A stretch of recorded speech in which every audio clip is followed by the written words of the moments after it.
السلام عليكم ورحمة الله وبركاته. أهلا بيكم في قناتي وفيديو جديد. النهاردة بإذن الله هنعرف إزاي ناخد أحلى شوربة من اللحم. هنديها كده تشويحة مع شوية حاجات، تابعونا عشان نعرف حاطين عليها إيه. بتديها كده طعم جميل جدا جدا. شوربة صافية جميلة جدا جدا. هنعمل كمان مع بعض التقلية الصعيدي من أولها لآخرها بتكات وخطوات مش هتلاقوها غير هنا. تابعوني عشان نعرف عملناها إزاي.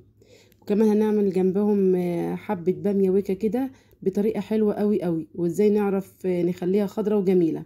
وهنعمل كمان الرز بالشعرية بطريقة حلوة قوي قوي. تابعونا عشان نعرف عملنا الحاجات دي ازاي.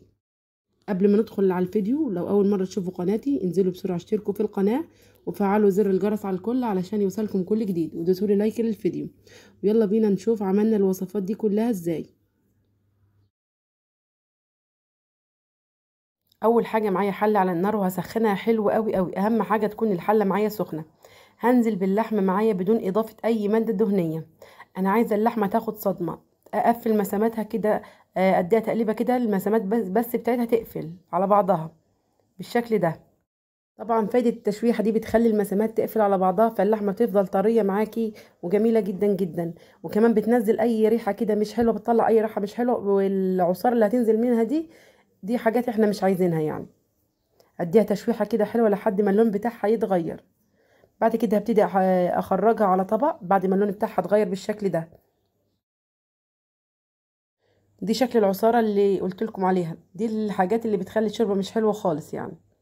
هدي شطفه كده سريعه للحمه واغسل الحله وارجعها تاني على النار تسخن معايا كويس. بعد كده هجيب حته دهون من اللحمه وابتدي اسيحها على النار بالشكل ده. بعد ما اتاكدت ان الدهنه دابت معايا بالشكل ده، هنزل عليها بمعلقه من السمن البلدي. ابتدي كده ادوبهم كده كويس في بعض. بعد كده هنزل عليهم باللحمه تاخد تشويحه، تاخد من طعم السمنه. طبعا اللون البينك ده انا حسيت ان قطع اللحمه كده كبيره قطعت القطعه كده نصين. هنزل عليها على طول ببصلايه. البصلايه بتديها تسكيره حلوه قوي قوي، بتنزل الطعم الجميل بتاعها في الشوربه، بتدي الشوربه طعم جميل قوي قوي. وابتدي اشوحها كده. انزل كمان عليهم برشه فلفل اسود. هنزل كمان بمكعب مرقه. مكعب المرقه عندي فيه بهارات كتير، فمش هحتاج اي بهارات تاني في الشوربه. هكتفي بمكعب المرقه والفلفل الاسود بس. انت ممكن تضيفي ورق لورا حبهان اللي تحبيه يعني ضيفيه بالشكل ده. وابتدي كده اشوحهم عشان كل حاجه تاخد من طعم بعض. طبعا طعم اللحمه المتشوحه دي طعمها بيفرق عن اللحمه لو حطيتها كده يعني نزلتها كده في الشوربه على طول. فجربوا الطريقه دي باذن الله هتعجبكم. وكمان البصل عطي تسكيره حلوه قوي قوي. بعد كده هنزل بمعلقه كبيره من الثوم المفروم. طبعا الثوم لا يعلى عليه في الشوربه، جربوه باذن الله يعجبكم. واديه كده تشويحه لحد ما الريحه بتاعته تظهر معايا، لحد ما الريحه كده تطلع.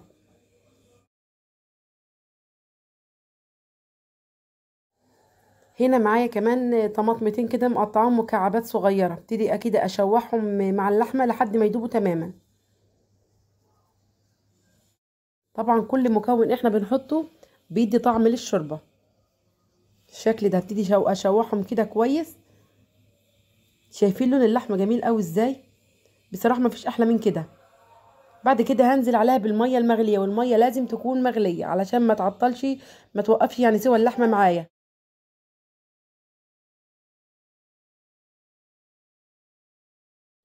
بس كده هسيبها لحد ما تغلي، واول ما تغلي اهدي عليها النار خالص، اسيبها تستوي كده على نار هاديه. طبعا الحاجه لما بتستوي على نار هاديه بيبقى طعمها مختلف جدا. بس كده بعد ما غليت كده اهدي عليها النار كده واغطيها واسيبها لحد ما تستوي معايا.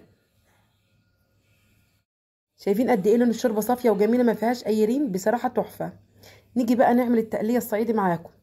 جبت قطعه من الدهن كده في حله سخنه وابتدي اسيحها بالشكل ده.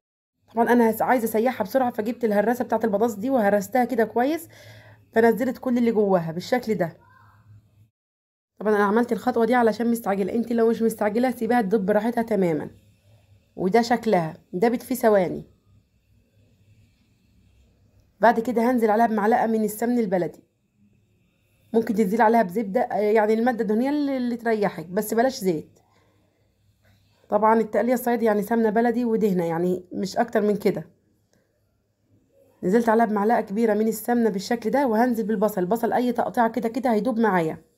انا مقطعاه طرنشات كده وابتدي اقلبه كده كويس لحد ما يدبل معايا. طبعا التقليه الصعيدي دي لا يعلى عليها في الطبيخ. انتوا لو جربتوها مره مش هتبطلوا تعملوها خالص، تعملوا بيها على طول. طبعا هي بتحتاج بصل كتير، البصل بيكون اكتر من الطماطم. هنا بوريكم شكل الشوربه، شايفين قد ايه صافيه وجميله شكلها بسم الله ما شاء الله. انا هنا ضفت الملح في نص تسويه اللحمه، يعني مسكت قطعه اللحمه حسيت انها خلاص دخلت في السوا فضفت لها الملح. هنا بقلب البصل لحد ما يدبل معايا، هدي رشه ملح عشان يسرع معايا انه يدبل بسرعه، وادي كمان رشه فلفل اسود، وابتدي اقلبه كده لحد ما يدبل. مش عايزاه ياخد لون ولا حاجه، يدبل بس معايا. وهنا خلاص كان البصل دبل بالشكل ده، شايفين هو لسه صحيح شويه بس دبلان، ما اخدش اي لون. هنزل عليه بكوبايه من الميه، ميه او شوربه يعني على حسب ما تفضلي. انا نزلت عليه هنا بكوبايه ميه. شايفين البصل لسه ظاهر، الميه يعني مش اكتر من البصل، البصل هو اللي لسه ظاهر. هغطيه كده على نار هاديه واسيبه لحد ما يستوي معايا تماما، لحد ما احسه انه اتهرى كده معايا. شايفين كده طير معايا بالشكل ده، بس لسه في ميه. هغطي عليه كمان واسيبه لحد ما يشرب الميه بتاعته على نار هاديه، كل حاجه على نار هاديه. هنا خلاص بالشكل ده، شايفين شكله قمر ازاي، شكله داب البصل كده داب بدون اي حاجه، بدون تقليب بدون اي حاجه، داب معايا دوب كده. لو وصلتوا معايا لحد هنا من الفيديو انزلوا بسرعه اشتركوا في القناه وفعلوا زر الجرس على الكل علشان يوصلكم كل جديد، ودوسوا لي لايك للفيديو وقولوا لي حابين اعمل لكم ايه الفتره الجايه. شايفين ان البصل كان داب معايا خلاص، شرب ميته بالشكل ده. هنا هنزل عليه بعصير الطماطم، وعصير الطماطم مش كتير خالص، البصل بيكون اكتر من عصير الطماطم عشان يدي التسكيره الحلوه في الطبيخ. وادي كمان معلقه صغيره من البابريكا، بتعزز معايا اللون، بتخلي لونه جميل قوي قوي، تدي طعم كمان. هقلبه كده واسيبها لحد ما تتسبك معايا، بس هغطيها كده علشان تنجز معايا.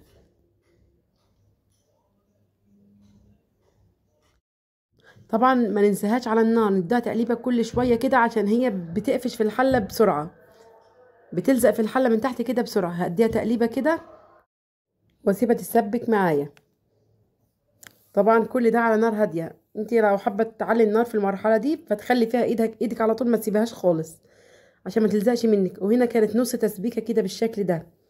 انا عايزه هرسه، عايزه الطبيخ بتاعي بيوريه، مش عايزاه يعني فيه قطع بصل كده. فهجيب الاداه دي في الصعيد اسمها مفراك، البديل بتاعها الهراسه بتاعه البطاطس. فلو ما عندكيش مفراك كده اهرسي بهراسه البطاطس لحد ما تنعم معاكي تماما. تيجي كده اهرسها كويس جدا. طبعا المفراك ده مش بيخلى من اي بيت صعيدي. اهرسها كده كويس لحد ما تنعم معايا تماما. شايفين قد ايه لونها جميل جدا جدا جدا. دي من معلقه البابريكا اللي احنا حاطينها، احنا ما استخدمناش صلصه ولا حاجه، احنا حطينا بديل الصلصه يعني البابريكا، عززنا اللون بالبابريكا كده. انعم فيها كويس لحد ما تنعم تماما معايا.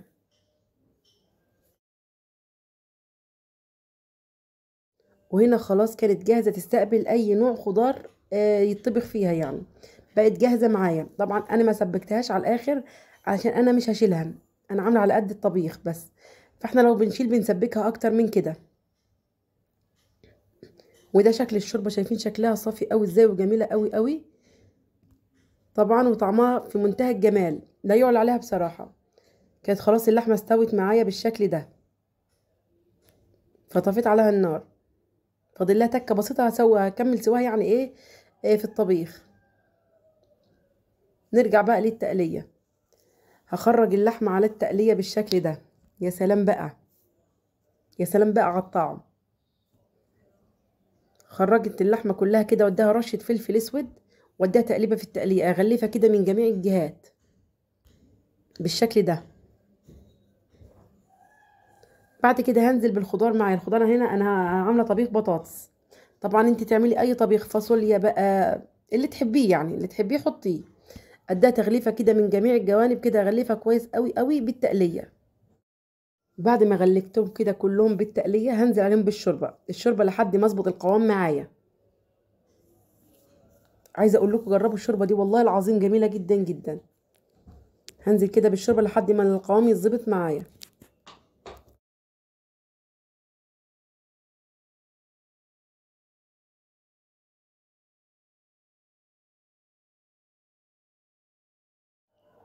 وهنا خلاص كان القوام اتظبط بالشكل اللي انا عايزاها بالسمك ده. شايفين السمك ده؟ هو ده المظبوط. شكلها تحفه بسم الله ما شاء الله. هديها الملح بتاعها بقى واسيبها لحد ما تستوي معايا. اول ما تغلي اهدي عليها النار. هنا بوريكم انا بحط الملح بتاعها واديها تقليبه كده واغطي عليها واسيبها. اول ما تغلي اهدي عليها النار تماما. طبعا البطاطس بتحب تستوي على نار هاديه.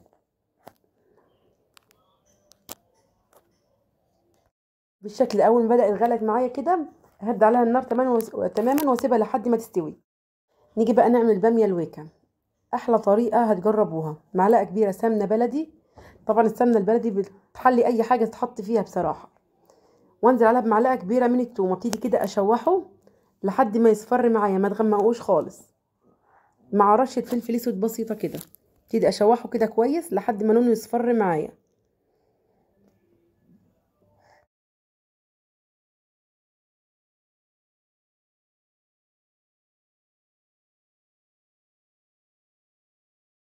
وده لونه المظبوط. هنزل كده عليه بالشوربه. ما تكتريش الشوربه خالص، ما تكتريش الشوربه عشان احنا لسه هنضيف تاني يعني بعدين.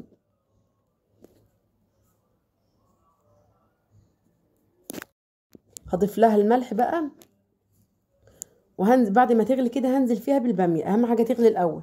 غليت كده هنزل بالباميه معايا، مقطعه طرنشات كده صغيره بالشكل ده، مش كبيره قوي ولا صغيره قوي. طبعا انا حسيت الشوربه كده لسه الباميه ظاهره كده، عايزه كبشه شوربه كمان فضفت لها كبشه. ما تكتريش الشوربه في الاول واسيبها تغلي غلوتين بس مش اكتر. مش عايزاها تغلي كتير. لو غلت كتير هتبقى محمره معاكي مش حلوه خالص. بعد ما غليت غلوتين بس مش اكتر كده. اختبر لكم واحده لقيتها يعني خلاص كده اتقطعت بمنتهى السهوله. هاخدها كده اصفي الميه بتاعتها وابتدي اهرسها كويس. انا ههرسها هنا بهرسه البطاطس. دي الميه بتاعتها. ههرسها كده كويس بهرسه البطاطس. انت ممكن تاخديها في الخلاط بعد ما تبرد شويه كده، تديها ضربه تكه كده بسيطه خالص، يعني ما تخليهاش عصير، تكه بسيطه كده وتقفلي عليها. بعد ما هرستها كده كويس بهرسه البطاطس هرجع الميه اللي اخدناها منها. دي الخلاصه بتاعتها. وهنزل عليها بالشوربه لحد ما اظبط القوام بتاعها. طبعا القوام عايزاها تقيله خفيفه دي حاجه ترجع لك. شايفين قوامها حلو قوي قوي ازاي؟ لسه كمان انا محتاجه كبش الشوربه كمان. ضفت لها كده كبش شوربه وابتدي اقلبها واديها غلوه واحده بس على النار. واهم حاجه بعد ما تطفي على النار ما تغطيهاش تاني. ما تغطيهاش غير لما تبرد تماما عشان ما تسودش معاكي. وابتدي اهوي كده فيها كويس. ممكن تاخدي الحله كده تحطها في حله اكبر منها فيها ميه متلجه علشان توقف السوا بتاعها. وتفضلي تقلبيها كده تخرجي منها السخونيه بالكبشه بتاعتك. تخرجي فيها تاخدي وتدي فيها يعني كده علشان ما تسودش معاكي. هنا نيجي بقى نشوف البطاطس معايا استوت ولا لسه. اخد كده بطاطسايه كده واشوف اقطعها كده. لو اتقطعت معايا بمنتهى السهوله تبقى استوت وجميله. طبعا لسه يعني فاضل لها حاجه بسيطه. طبعا على نار هاديه زي ما قلت لكم. وهنا خلاص كانت استوت معايا وشكلها تحفه بسم الله ما شاء الله. يعني شكلها بيتكلم عن نفسها. هخرج بقى اللحمه علشان املحها معايا وتبقى جاهزه على التحمير. طبعا ممكن تاكلوها من الطبيخ يعني على حسب انتوا بتحبوا ايه. احنا بنحبها محمره.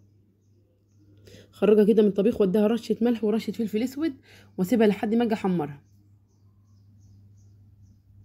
عايزه اقول لكم ان اللحمه دايبه بمعنى الكلمه دايبه دوب بسم الله ما شاء الله.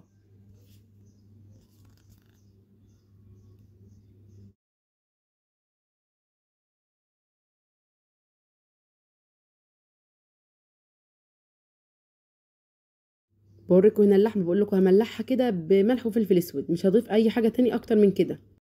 نيجي بقى نعمل الرز مع بعض. انا بعملها بميكس ما بين الاتنين سمنه وزيت. مش بحط زيت بس ولا سمنه بس.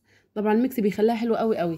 ممكن تعملي زبده وزيت على حسب الماده الدهنيه المتوفره عندك يعني. سيحهم كده سخنهم على النار. بعد كده هنزل بربع كميه الرز اللي معايا. طبعا انا هنعمله بالشعريه بس بحب احمر حبه رز الاول.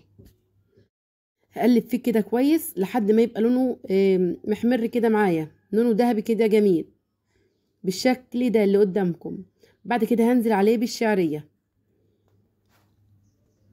واديها تقليبه كده لحد ما تحمر التانية معايا.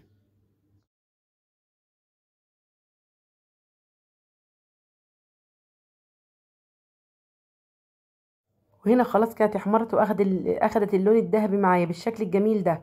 هنزل بباقي كميه الرز وابتدي اقلبهم. طبعا جربوا في ميكس كده طعم ما بين الرز بالشعريه، الرز حبه وحبه كده، ميكس رهيب جميل جدا جدا، ان شاء الله هيعجبكم.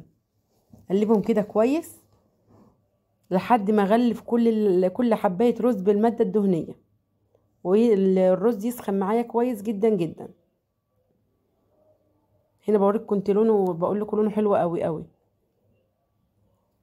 هنزل كمان عليه بمكعب من المرقه، طبعا بيخلي طعمه جميل جدا جدا. واهم حاجه زي ما قلت لكم اسخن الرز، اقلبه كده لحد ما يسخن معايا عشان يبقى مفلفل وجميل في الاخر. وكل حبايه رز تتغلف بالماده الدهنيه. واول ما اتاكد انه سخن معايا كده بالشكل ده، ادي تقلبتين 3 يسخن معايا كده، انزل عليه بالشوربه بكل البهاريز بتاعتها بقى والطعم اللي فيها الجميل، واقلبهم كده واظبط الشوربه معايا. طبعا انا حسيت ان الشوربه لسه قليله، فهضيف كوبايه ميه كمان. دي تقليبه كده واظبط الملح بتاعه. ما تنسوش ان احنا حطينا كمان مكعب مرقه، يعني ما تنسوش تحطوا ملح وبس. وادي كمان رشه فلفل اسود بالشكل ده، وسيبه لحد ما يغلي معايا على نار عاليه. واول ما يتشرب معايا بالشكل ده، اهدي عليه النار شمعه كده واسيبه لحد ما يستوي تماما. هنا خلاص كان شكله بعد ما استوى، شايفين شكله قمر ازاي، مفلفل وجميل وتحفه بصراحه، ولونه حلو قوي قوي بالشكل الجميل ده. شايفين مفيش احلى من كده بصراحه. وهنا خلاص الفيديو بتاعي خلص. شايفين شكل الرز حلو قوي ازاي، وطبيخ البطاطس بالتقليه الصعيدي مفيش حاجه يعني ما يعلاش عليه بصراحه. والباميه الويكه خضره وجميله جدا جدا. جربوها زي ما قلت لكم بالخطوات اللي قلت لكم عليها، وباذن الله تظبط معاكم. وهنا اكون وصلت معاكم لنهايه الفيديو. لو عجبكم الفيديو ما تنسوش تشتركوا في القناه وتفعلوا زر الجرس على الكل علشان يوصلكم كل جديد، وتدوسوا لايك للفيديو. والسلام عليكم ورحمه الله وبركاته.